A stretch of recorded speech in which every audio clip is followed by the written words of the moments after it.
राधे राधे। कैसे हैं आप सब। आज मैं आपको सुनाऊंगी गर्भ गीता का पाठ। हे अर्जुन कहते हैं, हे भगवान कृपया बताएं कि जीव जब गर्भ में आता है तो किस पूर्व कर्म के कारण आता है। हे मधुसूदन, प्राणी जन्म के पूर्व गर्भवास का कष्ट भोगता है और जन्म लेते समय भी असहाय कष्ट पाता है। इसके उपरांत वह संसार में रहकर रोग पीड़ा भोगता है। उसे बुढ़ापा आता है, प्राणी की मृत्यु भी होती है। अस्तु प्रभु जी, कृपया यह बताएं कि वह कौन से कर्म हैं जो प्राणी को जन्म मरण से रहित बनाते हैं। भगवान बोलते हैं, हे अर्जुन, जन्म मरण का बंधन उन प्राणियों की नियति है जो संसार में लिप्त रहते हैं। ऐसे प्राणी संसार में अनुरक्त रहते हैं, अर्थात संसार के नश्वर पदार्थों से ही प्रेम करते हैं। वे सांसारिक वस्तुओं की कामना करते हैं। प्राणी संसार की माया पाने की चेष्टा तो करता है, परंतु मेरी भक्ति पर ध्यान नहीं देता। इसके कारण वह बारंबार अनेक योनियों में जाकर जरा मरण का दुख उठाता है। अर्जुन कहते हैं, हे जनार्दन, सांसारिक मोह माया से मुक्ति तो बहुत कठिन है। माया चित्त हर लेती है। मन काम, क्रोध, लोभ, मोह और अहंकार रूपी विकार से घिरा मदमस्त हाथी है। तृष्णा रूपी शक्ति इसे प्रेरणा देती है। 5 विकारों में अहंकार प्रबल है, जो कि प्राणी को नरक में ले जाता है। हे ऋषिकेश, इस मदमस्त हाथी को कैसे वश में किया जाए? मन को भक्ति में लगाने हेतु क्या उपाय करना चाहिए? भगवान कहते हैं, हे धनंजय, जैसे मदमस्त हाथी को वश में करने के लिए अंकुश की आवश्यकता होती है, उसी प्रकार मन को वश में करने के लिए अभ्यास द्वारा ज्ञान प्राप्त करना आवश्यक होता है। भक्ति और ज्ञान बराबर अभ्यास करते रहने पर ही प्राप्त होते हैं। अर्जुन कहते हैं, हे मधुसूदन, आपकी भक्ति के लिए कोई वनखंडों में जा रमते हैं तो कोई वैरागी बनकर स्थान स्थान पर भ्रमण करने लगते हैं। हे प्रभु, कृपया बताएं कि आपकी भक्ति कैसे मिल सकती है। भगवान कहते हैं, हे अर्जुन, मेरी खोज में वन वन भटकते सन्यासी अथवा स्थान स्थान पर जाने वाले वैरागी मुझे तब तक प्राप्त नहीं कर पाते जब तक उनके हृदय में मेरा निवास नहीं होता। तप अथवा वैराग्य का अहम तो मेरी भक्ति पाने में बाधा डालता है।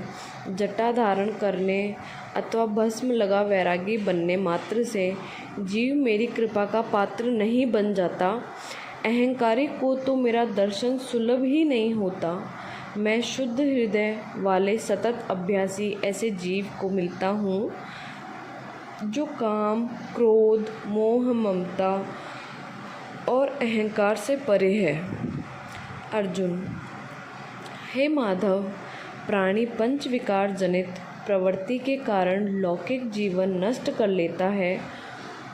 हे मुरारी, कृपया बताएं कि वह कौन सा पाप है जिसके कारण किसी व्यक्ति की स्त्री असमय मर जाती है। किन पापों के फलस्वरूप अल्पायु में पुत्र मर जाता है?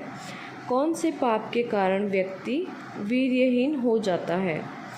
भगवान कहते हैं, किसी का लिया हुआ ऋण नहीं चुकाने पर पति पत्नी हानि का दुख उठाता है, उसी प्रकार किसी को धरोहर को न लौटाने वाले का पुत्र अल्पायु में मर जाता है। किसी को सहयोग सहायता का आश्वासन देकर भी समय आने पर सहयोग न करने वाला वीर्यहीन होता है। यह सब भयंकर पाप है जो स्त्री पुरुष एकाकी भोगते हैं। अर्जुन कहते हैं, हे दयानिधे, किस पाप के फलस्वरूप प्राणी सतत रोगी रहता है और किस कुकर्म के फलस्वरूप बोझा डालने वाले जनज्ञ पशु बनता है। श्री भगवान कहते हैं, हे अर्जुन, कोई सौभाग्य का काशिणी कन्या को बेचने वाला सतत रोगी रहता है। अभक्ष्य भोजन और मादक द्रव्य का सेवन करने वाला अधम योनि में जन्म लेता है। झूठी गवाही देने वाला भोजन बनाकर पंचकमल कर स्वयं भोजन करने वाला बिल्ली और सूकर की योनि प्राप्त करता है। अर्जुन कहते हैं, हे प्रभु, इस संसार में जिनको आपने धन धान्य दिया है और उत्तम साधन दिए हैं, तो उनका पुण्य क्या था?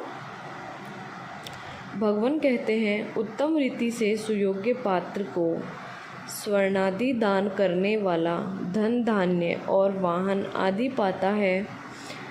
सत्य सनातन वैदिक रीति से सुयोग्य वर को विधिपूर्वक कन्या दान करने वाला उत्तम योनि का अधिकारी बनता है।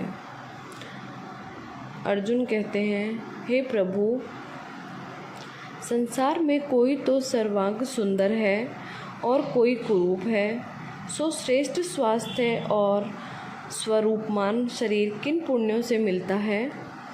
भगवान कहते हैं, पुरुष का रूप स्वरूप नहीं गुण महत्वपूर्ण है, फिर भी आकर्षक देह संत विद्वानों की सेवा एवं निरंतर ज्ञान की आकांक्षा के फलस्वरूप मिलती है। अर्जुन कहते हैं, हे दयानिधे, प्राणी धन और सांसारिक सुखों से मोह क्यों रखता है? भगवान कहते हैं, हे महाबाहु, अगर मेरी कृपा से प्राणी वंचित हो जाए तो धन दौलत और सांसारिक रूप आदि से प्रीत करने लगता है। यह सब नाशवान है। विवेकी साधक को इसे दूर रहना चाहिए। जो व्यक्ति सांसारिक व्यामोह से मुक्त हो स्थलों के दर्शन और निष्काम भक्ति करता है, वह राजा जैसी संपन्नता और ज्ञान प्राप्त करता है।